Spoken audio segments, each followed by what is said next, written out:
আসসালামু আলাইকুম। কেমন আছেন সবাই? রাত আনুমানিক ৩টার মতো বাজে এখন।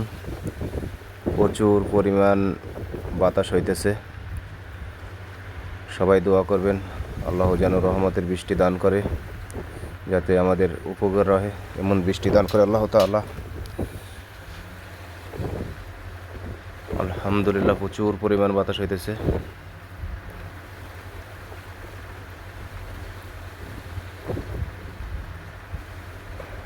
সবাই দোয়া করবেন